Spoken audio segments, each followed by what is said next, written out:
Susie's challenging me here, so let's see what Susie says. Susie says, "You are wrong, Matt. You're setting him up to be an errant child." I don't know what an errant child is.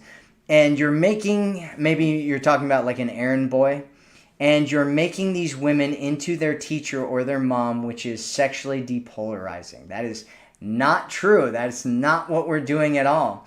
What we're doing here is we're setting up a frame.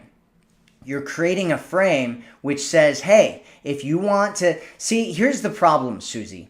Here's the problem. What we've gotten into is we're in this world right now where everybody's kind of like, tiptoeing around each other. And so a lot of women are treating men like they're children, right? Like they need to be, they need to be babied, and they need to be, really, really nice to them and all this kind of stuff, right? And it doesn't work.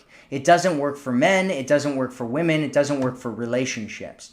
Instead, what you need to do is, number one, you need to make sure that you're protecting yourself and you're putting yourself into a good situation.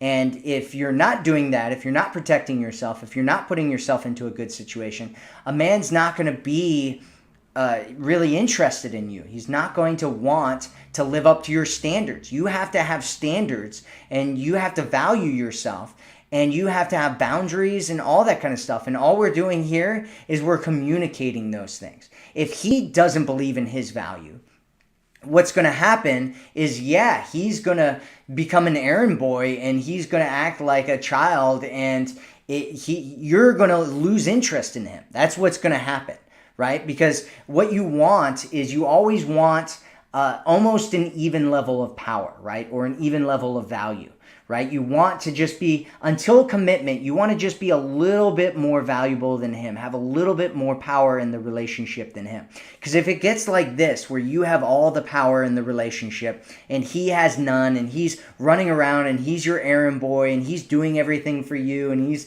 a little lapdog like, what do you want next? What can I do for you next, right? You're like, I'm not really even attracted to this guy. He's getting nowhere with me. I'm not going to do anything with him.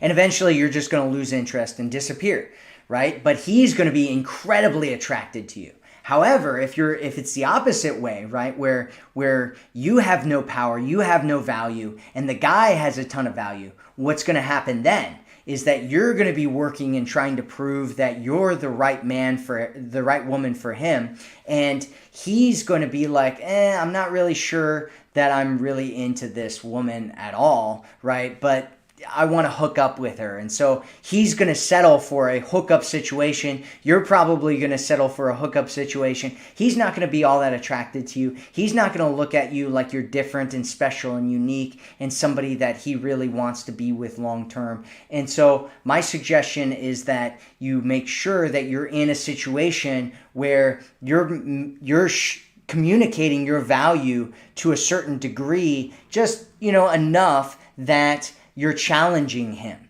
and you're making it so that he needs to work in order to win you over, because that is the only way that he's going to value you, Susie. And I mean, I understand your point, and I understand your concern and your fear, but that's all it is fear, right? And for a lot of guys, that's going to happen, right? He's going to end up being an errand boy, and you're going to lose interest.